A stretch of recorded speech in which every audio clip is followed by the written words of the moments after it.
Maintenant s'intéresser à l'obtention du circuit équivalent et du système intégro-différentiel. Alors un système intégro-différentiel, c'est à la fois un système ou une équation, ça peut être une seule équation, qui contient une intégrale et une dérivée en même temps. Alors on va commencer pour un système à 1 degré de liberté. Alors supposons que nous avons obtenu cette équation du mouvement. X de point plus delta x point plus oméga 0 carré x égale à f sur m. Alors c'est toujours la même méthode.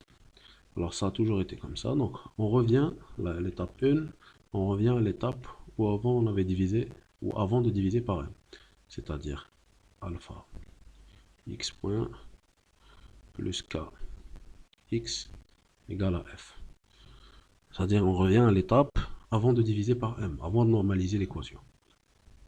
Alors, la deuxième étape, c'est de tout exprimer en fonction de x point. C'est-à-dire x de point, je vais l'écrire comme étant d de x point sur dt. Et x intégrale de x point dt. Et je remplace. Donc j'aurai m dx point sur dt plus alpha x point plus k intégrale de x point dt égale à f. Et là, il faut connaître le tableau des équivalences mécanique électricité. Donc un courant électrique est toujours équivalent à la vitesse. Une force est équivalente à une dDp, une masse à une inductance, un amortisseur à une résistance, et le ressort est équivalent, le K, la constante de raideur du ressort, est équivalente à l'inverse d'une capacité, attention. Et là, je fais l'équivalence.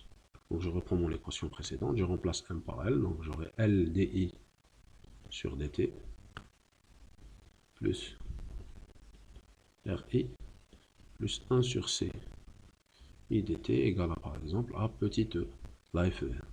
Et là, qu'est-ce que je remarque? C'est l'équation d'un circuit électrique. Donc si je considère ce circuit électrique, plus moins, avec une inductance L, une résistance et une capacité, là c'est le circuit équivalent, parce que si j'applique la loi des mailles, là ça va être UE, EL, ER et UC. Donc EL plus ER plus UC égale à UE qui est petit e. EL c'est LDI dt, ER c'est RI, UC ben, c'est 1 sur C intégrale de I dt égale à E. Donc là on a obtenu le système intégro-différentiel, ou l'équation dans ce cas intégro-différentiel, et le circuit équivalent. On peut maintenant passer à la même chose, mais pour un système à 2 degrés de liberté. Supposons que, après avoir calculé mes énergies cinétiques, potentielles, appliquer l'équation de Lagrange, j'obtienne ces équations. Donc mx1 de point, plus par exemple 2 fois k, non, parce qu'il faut séparer, plus k x1 plus k0 x1 moins x2 égale à, par exemple, à petit e, petit f, on est encore à la mécanique, mx2 de point plus kx2 plus k0 x2 moins x1 égale 0. Là, c'est toujours la même méthode, je reviens et j'écris x1 de point comme étant dx.1 sur dt et x1 comme étant intégrale de x.1 dt. Même chose pour I2, donc ces équations sont valables pour 1 et 2. Et je réécris ces équations. Donc j'aurai m dx1 point dt plus k intégrale de x1 point dt plus k0 plus k0 intégrale de x1 point moins x2 point dt égale à petit e, c'est la FEM. Et même chose pour la seconde équation.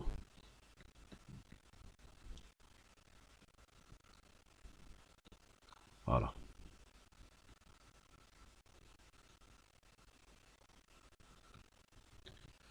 Et là, j'utilise le même tableau.